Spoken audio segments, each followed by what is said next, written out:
members were interested in having different trainings provided. With Bert's resources at PRRC, we'll start talking about different trainings. This is actually the second one that we're having from Heinz through the PRRC. So I want to welcome Dr. Lyskawa. Did I say that right? Yes, you did. You got it.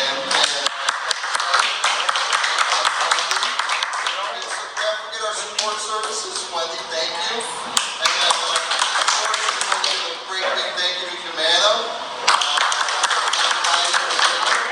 And once again, that's a perfect example of just building our networks. We were talking about networks early on, and it's like, I don't worry about trying to build networks, but I guess inherently we always do, and as the Godfather said, what if I refuse to the accommodation?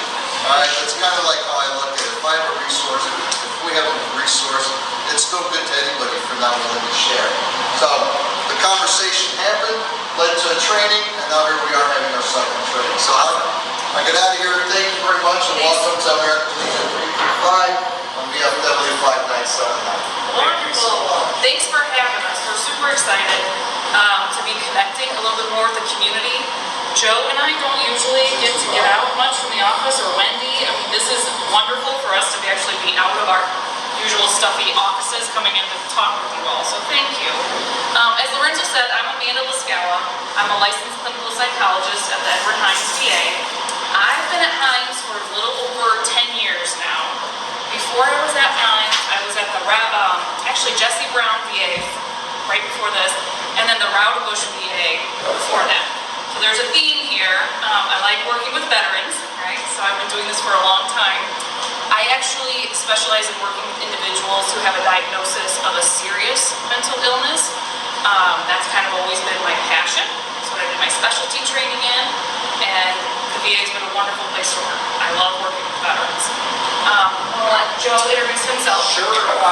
My name is Joe Cassetti. I'm one of the social workers in the PRRC. I have been there since 2009, so I think that's now, let me see if I do my math well. Yes. But love my job because we really work with, of course, veterans and trying to help them in their own mental health recovery. Prior to coming to the VA, I worked about 16 years at Catholic Charities. My role was working with abused and neglected children, and one of my bigger parts of the job was working with the parents and helping them to reunify with their children. So I've seen it on both sides, and that piece and seeing that trauma, the things that I observed and heard really helped me when I did move on to the VA. So I'm really excited about this presentation because it's near and dear to me, and thanks for having us. And we want to be a little bit more informal, so please, you guys will all fall asleep if we're just talking at you, right, for like an hour. So feel free to interrupt us, ask questions, comment on anything along the way, okay? I do want to share with you guys a little bit about the area that we work in. So some of you who know Bert probably already know a little bit about the PRRC, but it stands for Psychosocial Rehabilitation and Recovery Center. You're ready for this roll for my slides. You trust me? I already messed them up. I was just trying to get it ready. I'll control it, it's fine. Controls there for a while. Hey, he's trying to be helpful. That's all that counts. I tried. Well-intentioned. So the Psychosocial Rehab and Recovery Center, we're a smaller kind of subspecialty outpatient mental health center. We have an awesome team. So Joe and I have actually been working together for 10 years now, right? And then Bert joined us, just like a year, 2 years ago? Time flies. And then Wendy, same, like 2 years ago. We've got another psychologist on the team and usually another social worker. We love what we do. A lot of what we do is classroom-based. So sometimes I think when people think about therapy, they think about walking into a room full of people and talking about repeating your name and what's on your mind that day. It's very classroom-based, similar to this. We come into every class with an agenda of knowledge and skills that we want to share with everybody that day. Our whole purpose is designed to just help people better manage their mental health so they they can live a meaningful, satisfying life, however they might define that for themselves. We talk a lot about mental health recovery. And when you hear that word recovery, I think a lot of people assume it's referring to substance use. And when we talk about mental health recovery, we're talking about a whole lot more. So it could include recovery from substance use, but we're talking about all of mental health diagnoses. We're actually one of the few people, I think, who actually try to have our clients put us out of a job. So what we want to do is we want to give our folks the skills and tools that they need so that they can manage their symptoms on their own, right? So that you don't have to be dependent on me for life. I don't know how many people walk into my office saying, I wish, I want to be a patient at the VA for the rest of my life and my mental health, right? So our whole goal is to help them be able to do those things on their own, right? We spend a lot of time and effort doing that. We've got a dynamic team. It's a wonderful place to work. One of the biggest challenges that we have sometimes of getting people in the door, especially a lot of our younger men and women, is stigma. It's a lot of stigma. And so we want to talk today about how do we combat stigma, what is stigma, and we want to hear all the questions that you might have for us about the VA. I don't promise that we know everything, but we will do our best, all right? Okay. With a show of hands, how many folks in here know somebody with a mental health condition? Okay. Raise your hand, Barney. Raise your hand. All right. So then, hopefully this is partly why you're here then, because maybe you're interested in hearing a little bit more about stigma and how it might impact people with a mental health condition, right? So maybe one quick thing, what do you guys think of our title? I'm not crazy. I'm not crazy. What do you guys think of that? About China? Is that what you said? No, he's got hearing. He's confused. I'm not crazy. I'm not crazy. The reason why we picked that, what do you guys think? Because that's what people think when you take, I got a mental condition. First thing they say is, oh, you crazy. Yeah. It's one of the strongest words that can be very disheartening, very difficult to even hear. And one of the big reasons why we put it up there too, because we're going to be talking about that and how these words can really impact a person day to day. Language is a very strong form of stigma. So this is a little bit blurry, but it says, is your mind made up about mental illness? It's a myth. It is a myth if you think you don't know anybody who has a mental health condition, right? We want to talk a little bit more about how common mental health diagnoses are. I think sometimes there's this misperception that a small minority of people might have a mental illness, right? That's actually not true. In my profession, I'll say, so every time I go to some kind of social gathering, whether it's a family gathering, a professional gathering, friends, acquaintances, neighbors, somebody pulls me aside to talk with me and share a little bit about their mental health condition. Across the board, every time, right? Why do you think that is? You're a loving person. Anyone can come up and talk to you. Oh, thank you. You're already my favorite. Were you going to say something? So free advice. Free advice, right? And a lot of times it's the stigma that they're feeling. Maybe the embarrassment or shame that they don't want to talk with their inner social circle about it, right? But I'm a professional, so they can come and tell me a little bit about it and bounce some ideas off of me, right? Sometimes what I wish that they could feel a little bit more open to share about their mental health diagnosis, because I already know X, Y, and Z person at that event also has a mental health condition, right? It's just much more common than we think. So it's not rare. Actually, 1 in 5 U.S. adults will experience a mental illness each year. So if we were just to go around and count 1, 2, 3, 4, 5, that would be 1, 2, 3, 4, 5. Richard, we would have a couple people in here just in this year who might experience a mental health condition. Okay? Think about that the next time that you're standing in line at the grocery store, or the next time you're at some kind of gathering. You can count that out. That's actually quite a few folks, right? Think about that in your own family. Okay? You guys probably already know some of these stats, but suicide. Second leading cause of death among people ages 10 to 34. Okay. I know you guys had to talk about this before. It's becoming way too common. Okay. Almost half, so 46% of Americans at some point in their life are going to meet the criteria for a mental health condition. That's almost half at some point in your life, okay? Do you know, go ahead. One of the things I've always wondered, what is considered a mental health condition? Great question, right? So we have this lovely kind of guide, if you will, that helps us make maybe a diagnosis. A diagnosis is just a label. I always tell folks, don't put too much stock into those labels, okay? Usually there has to be a set of symptoms, and you have to experience those symptoms over a certain amount of time in order to meet the criteria for a diagnosis. But there are like thousands of them, right? There's all different kinds of mental health diagnoses. And here's one thing that I've learned, even though I specialize in working with just a smaller subpopulation, no two people's symptoms look alike, right? So you might have some similarities or some crossover in some areas, but a lot of times people don't fit those neat little textbook definitions. Does that kind of answer your question? Yeah, it does. Okay. How long, do you have a question? I had a relative. She had a chemical imbalance, Yes. not enough lithium. Yes. And when she went off her lithium, she was a different person. Yep. And I'm so glad you brought up the chemical imbalance piece, right? Because we're going to touch on that in just a little bit too. Yeah. Right.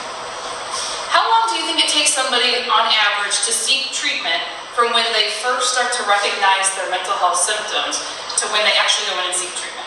What do you think is the length of time? In this room? On average. On average, yeah. Some, never, some never go. Some never do, right? Yes, that's a It's possibility. true. Well, I mean, look at the homeless situation. Yeah. Majority of them are So a lot of folks there have serious. serious Yeah. problems. Yep. So some never do. 5 years? I said 5 years. couple years. We Couple got a years. couple, 2 or 3, we got 5, we got never. It's actually 11. 11 years on average. That's 11 years of struggling or suffering, maybe in isolation, in silence, withdrawing, not telling anybody.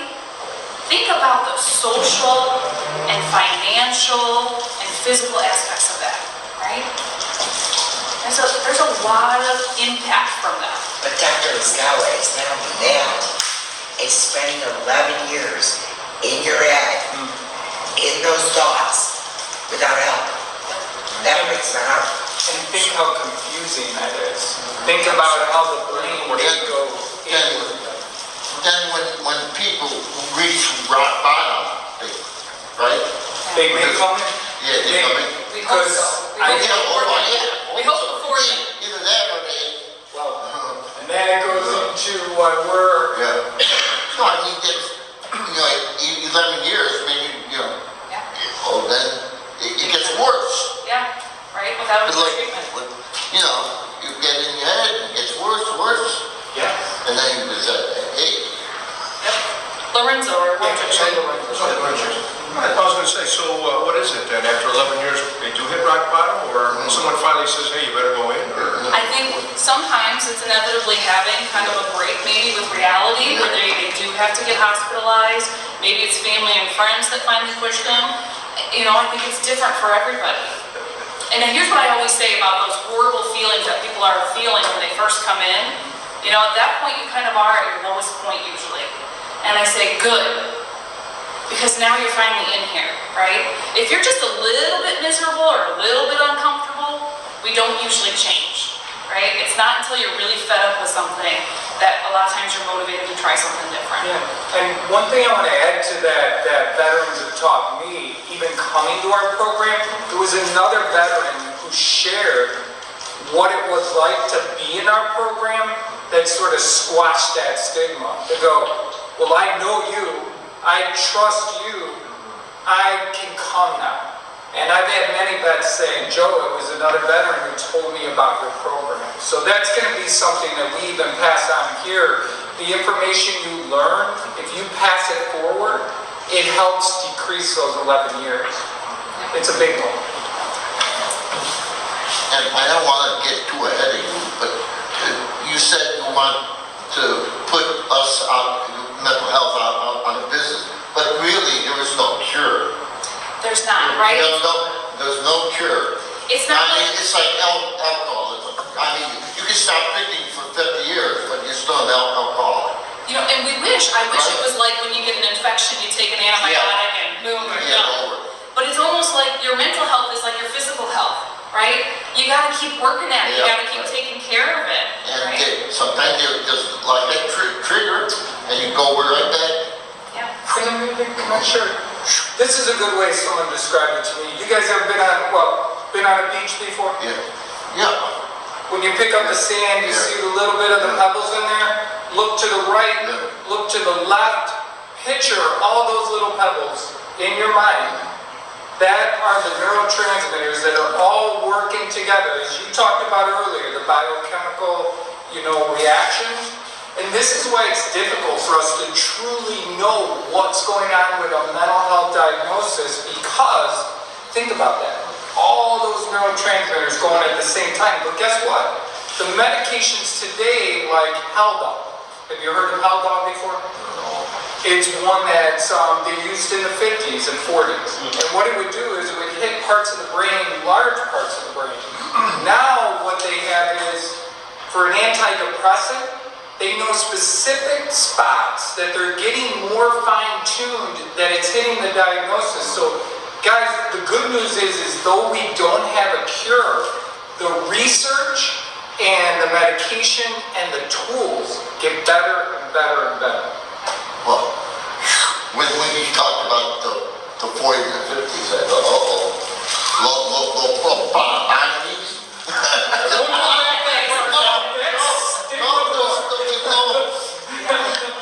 There's no drill back there. I got one.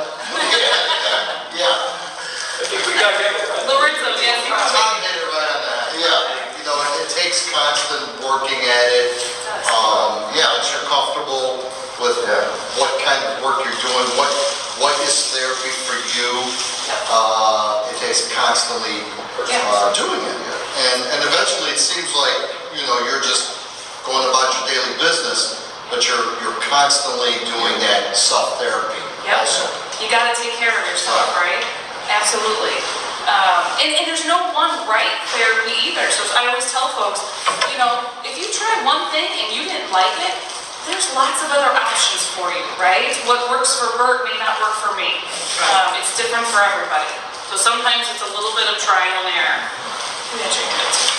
Well, I was going to say, we saw the monitors, and I saw one too low approval test. We're not doing anything like that. We call that very stigmatizing movie that shows the mental health of the early, 50s, 60s on where we have come from. And we really want to go to, one great movie I'm really going to recommend, A Beautiful Mind. I love that. It really hits mental health head on direct. And John Nash was a brilliant mathematician who had a diagnosis of schizophrenia. And he did equations that other people couldn't even imagine because of his mental health. He's seen a different perspective. That's how we look at it too. Everything in recovery, there's a strength base to it. So keeping that in mind, but check out A Beautiful Mind. It's one of the more accurate portrayals of having a mental health condition, right? Okay. Fact or myth? People with a mental illness are bipolar. Yes, we're gonna test you now. Not always. Not always. Right. Good, Sometimes. right? So this is one of the most stigmatizing beliefs, I think, right? And we see a lot of, it's hard to see, there's like a little newspaper clip behind it, it's hard to see. Get the violence, crazies, killed by off the mill, get them off the streets. Get the crazies off the streets. A publication that's less than probably 8 years old. I think this is very a common thing they think of when they come about veterans, you know? Yes. That if we have a mental illness, we're going to be violent. Right? Yeah. I think that's Especially something combat veterans. I mean, that's another one. working really hard to break down that stigma, right? When in fact, most people with a mental health condition are not violent. Most acts, most crimes are not committed by somebody who has a mental health condition. So the research has gone back and forth over the years looking at this, and there's some statistics that show a slight increase for the chance of violence with somebody who has a mental health condition. But it's not just having a mental health condition. If you sit down and you really try to tease this apart, a lot of times it's somebody who might have a mental illness, who is not treated, might be actively psychotic, and is using substances, right? So it's like this complex interplay of different things that has to happen in order for us to see that. But for the most part, a lot of times, sometimes, especially with some of the folks that we work with, they're not actually the ones that are more likely to commit a crime. They're more likely to be the victim of a crime. Okay? And so that's a big one that I try to, work on kind of tearing down and taking that apart. Okay. Oh, man.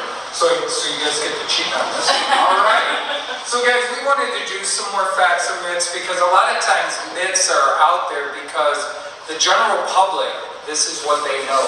Meaning, like, if I ask you, going back to Dr. Lyskawa's question about the violence, where do you think that was perpetuated?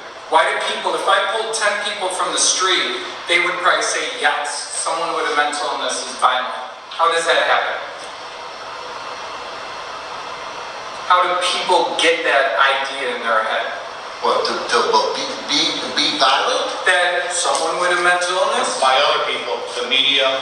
Media is a big one. Do you know that when someone with a mental illness is on the media, it's usually a crime? Your movies, your other people who may just talk about it going, you gotta watch out. You know, I was going on the corner and this guy was talking to himself. I felt very nervous. You gotta be very wary of them. They shouldn't even be on the streets.